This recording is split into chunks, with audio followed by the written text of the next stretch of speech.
So our basic graphs, which I think most of you have most of them memorized. So we're going to do our basic graphs, and then I'm going to show you one shift. All right, all of these graphs can shift around the coordinate plane. They can shift left or right, away from the origin. They can also shift up or down. Okay, so we're going to look at how they shift up or down. So you should know what the equation of a line looks like. I'm going to try to put all four of them across here. You should know what a parabola looks like. An absolute value graph.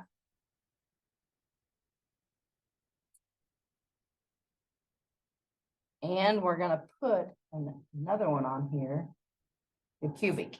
All right, something raised to the third power.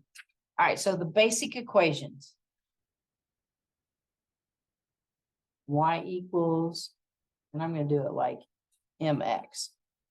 Okay, y equals mx, and I'm even going to put a plus b on there for slope-intercept form. For our parabola, I'm going to put a y equals, I'm going to use an a variable for some coefficient in front, x squared, and then we're going to put a plus c on the end of it because we're going to introduce the shifting up and down. Absolute value graph has to have the absolute value bars. So again, I'm going to use an a for the coefficient in front. So y equals an a, absolute value of an x, and then a plus c. And then the cubic, something raised to the third power. So y equals, again, I'm going to use an a coefficient representing whatever number is in front, a, x to the third plus c. And we've kind of done this before, except I don't know how much we focused on that x to the third. All right, I know this is a line because it has a plane x. I know it's a parabola because there's a squared. I know it's absolute value because of the bars. And then I know it's a cubic because of the 3. So those are the things that you look at to know. All right, now every one of these has a pattern. All right, this says plus c, plus c, plus c on all of them. That plus c is on the outside part of the function. All right, this b, even though it's a b and not a c, it's a number out there, it's a constant, it's still outside the function. All right, on every one of those, that's going to tell you how the graph is going to shift up or down. All right, if I give you some formula, these are kind of like formulas, and there are plus signs in the formula, you always do the same number that you see. So if it's a positive and we're trying to shift up or down, you'd shift up. If it's a negative, then you would shift down. Okay. Later on, we will see some negatives in formulas. Whenever you see a negative in formula, then you pull out the opposite number. All right. Or you do the opposite of what you see. All right. So basically, this tells you how you're going to shift the straight line. And I'm going to say same up or down, because the pattern is going to be the same for all of them. That C right there is going to tell you how to shift same up or down. So if you see a plus 3, you're going to shift it up 3. If you see a minus 4, you're going to shift it down 4. All right. And so the pattern is the same. A number on the outside of the function will always tell you how it is going to shift up or down. And I write same, I write the word same in front of it so that I know that, okay, it was a plus C. So that tells me I'm going to, if it's positive, go up. If it's negative, go down. I'm going to see the exact same thing. So what we're going to do is we're going to graph the base shape for each one of these. And then I'm going to show you on the same graph what it looks like when we shift it. Okay, so we're going to try to draw 4 little coordinate planes here. They won't all be the same size, although I'd like for them to be.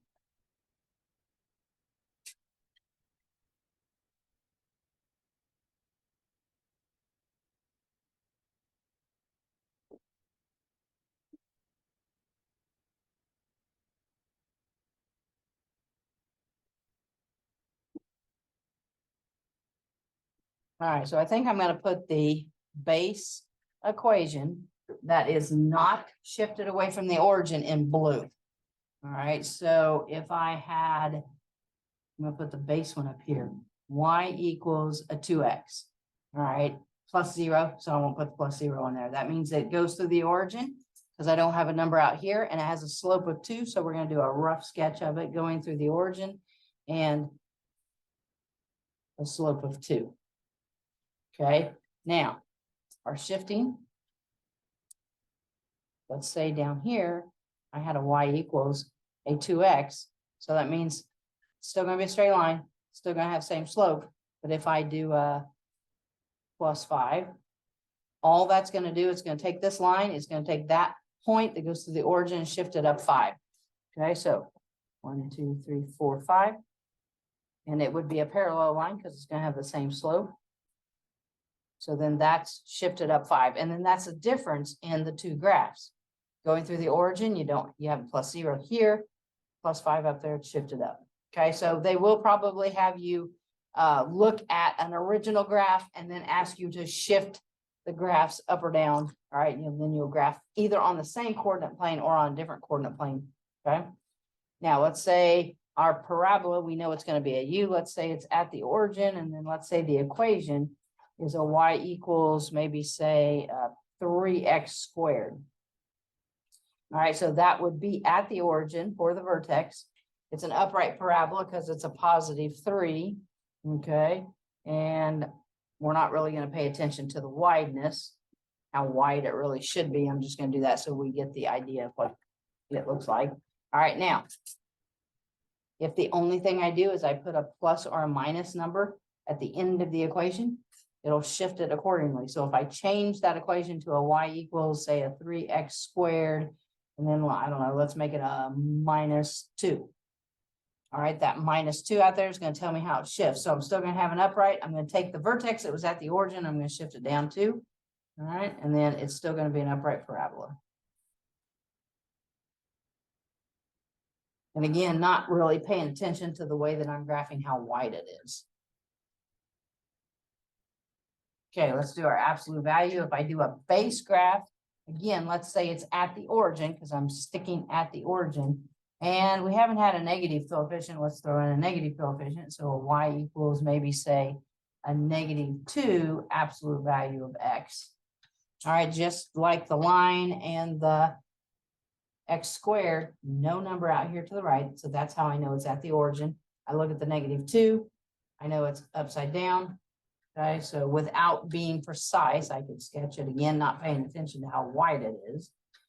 That's going to be the base graph. All right, as soon as I put a number on the outside of this equation, either a plus number or a minus number, it's going to tell me how I'm going to shift. All right, so on this one, let's switch it to a y equals, let's keep it a -2, absolute value of x, and then let's make it a +3. So that +3, tells me I'm going to shift up 3. The vertex is what shifts, it's still an upside down view. Okay, now the x to the third is the worst one if you're trying to sketch it and draw it. All right, let's say it's a positive coefficient. That's the easier one of the two. So let's do like a y equals, let's just make it a plain x to the third so that it is a 1 coefficient. All right, there's no extra number. So that tells me that it is going to go through the origin. All right, and this one may be the new one. All right, I'm going to start in the top right-hand corner. I'm going to come down and kind of swerve through that. So this is not going to be a vertex. It's a vertex here. It's a vertex here. It's a point on the line there. This is what I call a turning point. All right. You don't want to get too wavy. You don't want to get too crazy with it. If your basic x to the third graph looks like that. And I generally refer to that as a turning point because the graph kind of turns. It comes up here. Down here, okay, now I'm turning and going the other direction. So that's kind of why I refer to that as a turning point. Okay, now if I take and put a number on the outside right here, it's either going to go up or it's going to go down based on what I do. Okay, so let's go y equals an x to the third. Let's make it a -4. Okay, so then that tells you you're going down 4. 1, 2, 3, 4. The turning point is what went down 4. And then there's no flipping or anything. So then it just kind of looks like that. So if you had to sketch them, we don't want to get kind of crazy with that. If you've got the graphing calculator, then you can see what they look like. All right, this changes quite a bit if I have a coefficient in front or if I have lots of other terms on there. But right now, they're just trying to get you to realize how this thing's going to shift all the way around the coordinate plane. And right now, they're only in this section, they're only focusing on the whole up and down thing. Okay, not that it's hard. And it wouldn't just have to be these 4. All right, any function. All right, if it's square root function or a cube root function, they all shift the exact same way. So a number on the outside of the function tells you the same, just shift up or down. Okay, so that kind of is important. All right, we already know that a negative coefficient turns the parabola upside down. We know that a negative coefficient on absolute value flips it. Okay. What's on this, even though it's going to make it pretty darn cluttered? A negative on the x to the third. Let's go ahead and put it on the same graph here. So I'm going to do this and hopefully it shows up in purple. Not really. Okay. It's supposed to be a dark purple. A negative coefficient will flip it left to right. Okay. The negative on these, flip it up and down, flip it up and down. All right. But the negative one, instead of starting in the top right, it starts in the top left. All right. Comes down, goes to the origin, and goes like that. So that's the flipping action on the x to the third. Okay, so I'll just call it flipped. When you have the negative coefficient on the x to the third, that's how it flips. So again, anytime there's a negative coefficient, it flips. Even on, you could even apply that to your line, right? Because if this is a positive slope, as soon as it's a negative slope, well, what's it look like? It looks like this. So it's been flipped left to right. I mean, you don't really think of it. You just think a line's so easy and it's got a negative slope, but it is. It's being flipped left to right when it's a negative slope. All right, so just some more on the graphs and that sort of thing and how they sketch. And you will probably have to at least identify some graphs, maybe from multiple choice type questions. It's got the two shifting on there. Okay.